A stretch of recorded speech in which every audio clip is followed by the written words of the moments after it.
এই সরকার 5 মাস সময় পাবে কিনা এটা নিয়ে তো ভয় লাগছে এখন। কারণ 3 মাস যেতে না যেতেই যেই সরকারের প্রধানকে ভুয়া ভুয়া শুনে গাড়িতে গিয়ে লুকাতে হয়, সেই সরকার আর কয় মাস চলতে পারবে এই দেশে? এটা তো একটা প্রশ্ন। বাংলাদেশে হামে 500-র উপরে শিশু মারা গেছে। বাংলাদেশে তেলের জন্য কয়েকদিন আগেও হাহাকার হয়েছে, দাম বাড়ানোর সাথে সাথে লাইন উবে গেছে। অ্যাজ ইফ তারা তো, সরকার তো বলেছে তেলের মজুদ আছে। মজুদ যদি থাকে তাহলে লাইন কেন হলো সেটার যেমন জবাব নাই, আর যদি মজুদ না থেকে থাকে তাহলে দাম বাড়ানোর সাথে সাথে লাইন কোথায় চলে গেল সেটারও তেমন জবাব নাই। এই প্রশ্নগুলো তুলবার মতন, শক্তভাবে তুলবার মতন, মিউ মিউ করে না, শক্তভাবে তুলবার মতন আমি এনসিপির 2-1 ছাড়া আর কাউকে পেলাম না। আচ্ছা, 3 হলো বিদ্যুতের দাম। সরকার ক্ষমতায় আসতে না আসতেই আবার বাড়ছে বিদ্যুতের দাম। তেলের দাম আর বিদ্যুতের দাম যখন বাড়ে তখন আপনি মনে রাখবেন করলা, বেগুন, ঝিঙ্গা, পটল সবকিছুর দাম বাড়বে, সবকিছুর দাম বাড়বে। আপনি বাজারে যান, আমরা তো কাউরান বাজারের মধ্যেই বসে আছি, গিয়ে পিছনে খবর নেন 100 টাকার নিচে আপনি কোনো সবজি পান কিনা। বহু পরিবার আছে 6 মাস 1 টুকরা মুরগির মাংস খায় নাই, গরুর মাংস তো চোখেই দেখে নাই, বাদ দিলাম।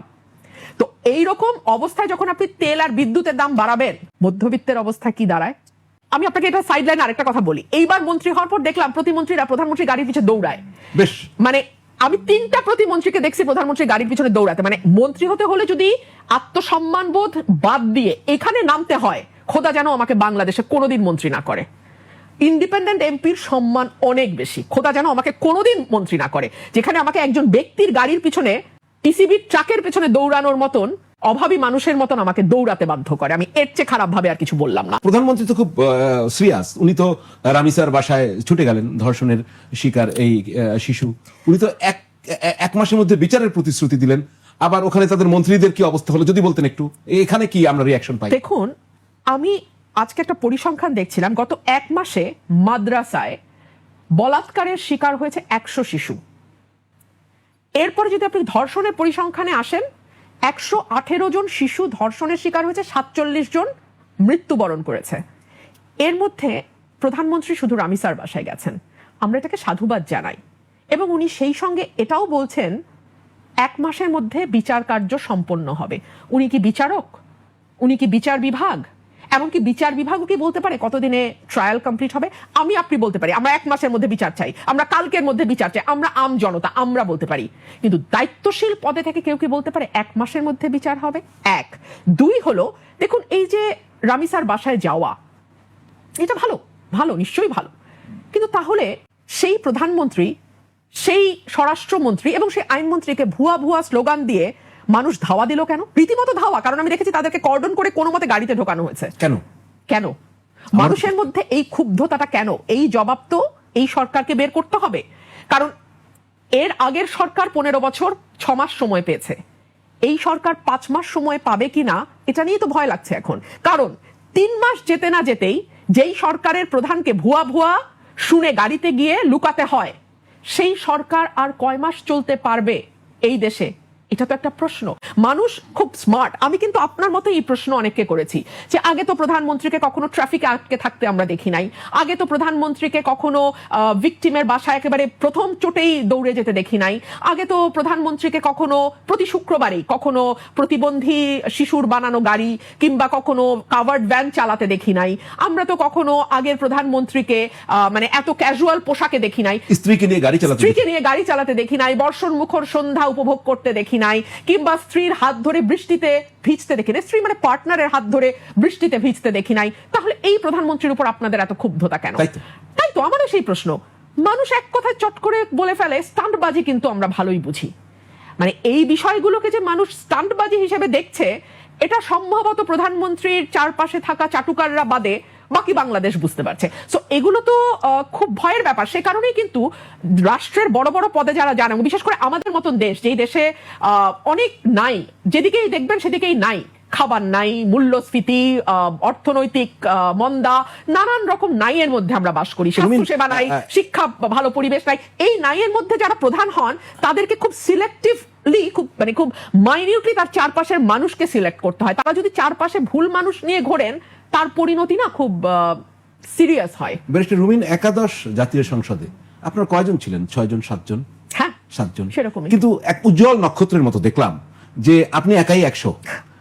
ওখানে ধরেন আওয়ামী লীগের সংসদ সদস্যরা অনেক, কিন্তু তা আমাদের চোখে পড়েনি। একজন রুমিন ফারহানা বলছেন মনে হচ্ছে যেন পুরোটাই সংসদ। তো আপনি তো এই ত্রয়োদশ জাতীয় সংসদ নির্বাচনে সেই বিএনপি আপনাকে তো নিল না, বা আপনি গেলেন না, যাই হোক সেই বিএনপিতে আপনি নাই, কিন্তু আপনি সেই সুযোগটা কি পাচ্ছেন? ওই সময় যে কথা বলার সুযোগ পেতেন, আপনাকে কি কথা বলতে দেওয়া হচ্ছে? আমি খুব না। বিক্ষোভ দেখতে পাচ্ছি, একটু বলেন। না, আমি যদি আগের পার্লামেন্টের সাথে এই পার্লামেন্টের তুলনা করি, আমি বলবো আগের পার্লামেন্ট অনেক বেশি লিবারেল ছিল। আগের পার্লামেন্ট অনেক বেশি কথা বলার সুযোগ দিয়েছে।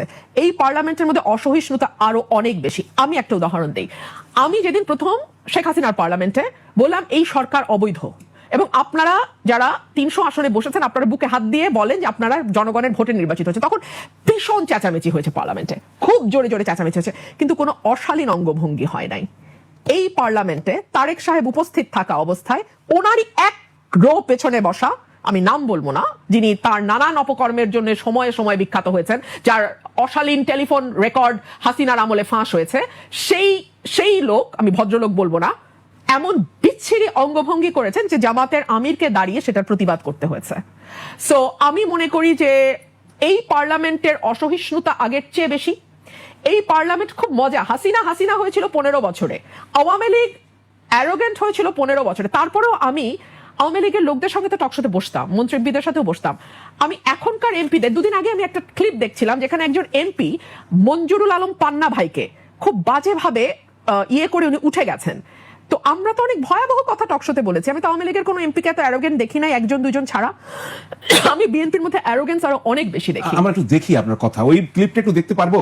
যে আপনি কিন্তু কয়েকদিন আগে একটা সেমিনারে বলছেন যে আমরা দীর্ঘদিন দলীয় শাসন দেখেছি, এখনো তার ধারাবাহিকতা চলছে। একটু যদি এই ক্লিপটা দেখি তাহলে আলোচনা শুরু করতে পারি। নো, এটা না, আপনি টু দি পয়েন্ট ক্লিপ দেখান। আমরা এটা না, আমরা দীর্ঘদিন ধরে একদলীয় শাসন দেখেছি, এখনো তার ধারাবাহিকতা চলছে। আমরা আলোচনা করি এর ভিতরে ক্লিপটা আসলে ওইসে যে একটু দেখি। একটু দীর্ঘদিন একদলীয় শাসন দেখেছি, এখনো তার ধারাবাহিকতা চলছে। তখন বিএনপি জামাতকে খেলার মাঠের বাইরে রেখে একরকম ভাবে সংসদকে সাজানো হয়েছে, এখন আওয়ামী লীগ এবং বাম দলগুলোকে বাইরে রেখে আরেকভাবে সংসদকে চালানো হচ্ছে। আর না দেখালাম, আপনার আরো বক্তব্য আছে। কেন এরকম মনে করেছেন? মানে এই একদলীয় ব্যবস্থায় চলে গেছে। নাম্বার ওয়ান, আপনি দেখছেন একদলীয় ধারাবাহিকতা। আওয়ামী লীগের প্রসঙ্গ আবার আমাদের চলে আসবে। আওয়ামী লীগকে কিভাবে বাইরে রাখার কি ভিতরে রাখার কোনো সুযোগ ছিল কিনা সেটাও আমি জানতে চাই। এই একদলীয় ধারাবাহিকতাটা যদি আমরা বুঝতে চাইতাম আপনার কাছে। আপনি যদি 14, 18, 24-এর 3টা নির্বাচন দেখেন, একটা একদলীয় নির্বাচন, একটা মধ্যরাতের নির্বাচন, একটা ডামি নির্বাচন। এর মধ্যে বিএনপি যেটাতে অংশ নিয়েছিল সেটাতেও বিএনপি মাত্র 6টি আসন পেয়েছে। সো এই নির্বাচনটি যে কোনো নির্বাচনই হয় নাই, এটা আওয়ামী লীগও জানে, আমরা সবাই কম বেশি জানি। সো ওই সংসদে যখন আমি গেলাম 18 সালে, আমার কাছে মনে হলো যে এটা তো আওয়ামী লীগ +1, মানে আওয়ামী লীগ আর জাতীয় পার্টিকে আমার আলাদা দল মনে হয় নাই, মানে আওয়ামী লীগ +1 একটা, আওয়ামী লীগ +1, এটা জাতীয় পার্টির একটা আলাদা দল, আলাদা সবাই entity। জানে। আমি পরবর্তী ব্যাপারে জানতে চাচ্ছি। ওটার ধারাবাহিকতার পরে যখন আমরা 26-এর ইলেকশন হলো, জি, এখানেও আপনি লক্ষ্য করে দেখবেন বিএনপি +1। মানে আপনি ধরুন 300 জনের একটা সংসদ, ট্রেড এগ্রিমেন্ট নিয়ে আলোচনার জন্য আমি একজন সদস্যকে পাই না, তাহলে এই সংসদটাকে আপনি একদলীয় বলবেন না তো কি বলবেন? 1, 2 হলো বাংলাদেশে হামে 500-র উপরে শিশু মারা গেছে। বাংলাদেশে তেলের জন্য কয়েকদিন আগেও হাহাকার হয়েছে, দাম বাড়ানোর সাথে সাথে লাইন উবে গেছে।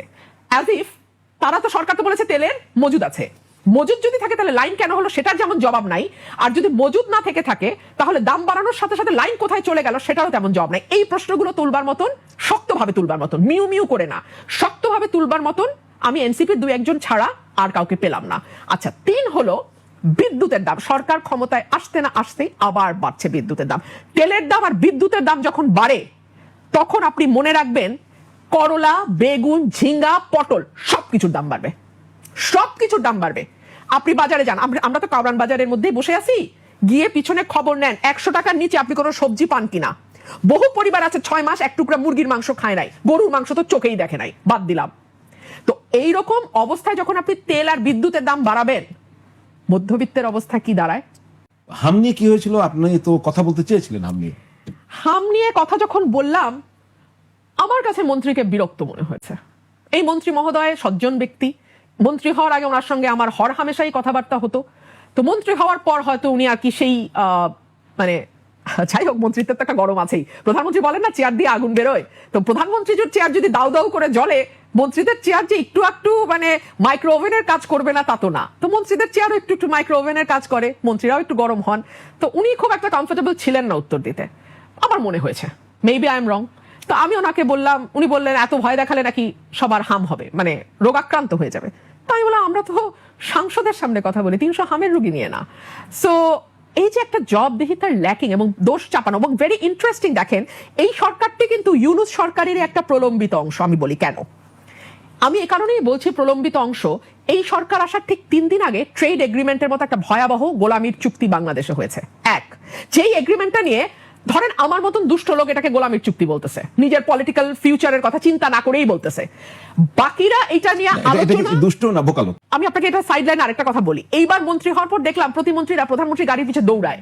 বেশ, মানে আমি 3টা প্রতিমন্ত্রীকে দেখছি প্রধানমন্ত্রী গাড়ির পিছনে দৌড়াতে। মানে মন্ত্রী হতে হলে যদি আত্মসম্মান বোধ বাদ দিয়ে এখানে নামতে হয়, খোদা যেন আমাকে বাংলাদেশে কোনোদিন মন্ত্রী না করে।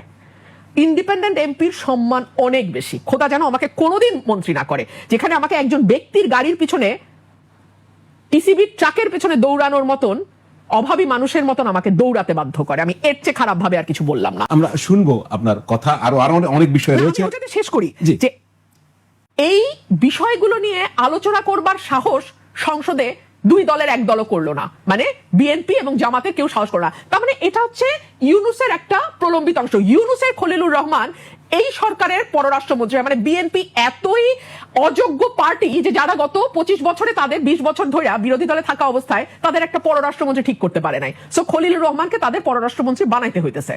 চিন্তা করেন এইটা ইউনূসের অংশ, যে সরকারের তথ্য উপদেষ্টা ডক্টর জাহিদুর রহমান বলছে যে না না, আমরা বিশ্বাস করতে চাই যে ইউনূস সরকারের সময় শিশুদেরকে হত্যা করার উদ্দেশ্যে টিকা বন্ধ হয়েছে, বিষয়টি এমন নয়।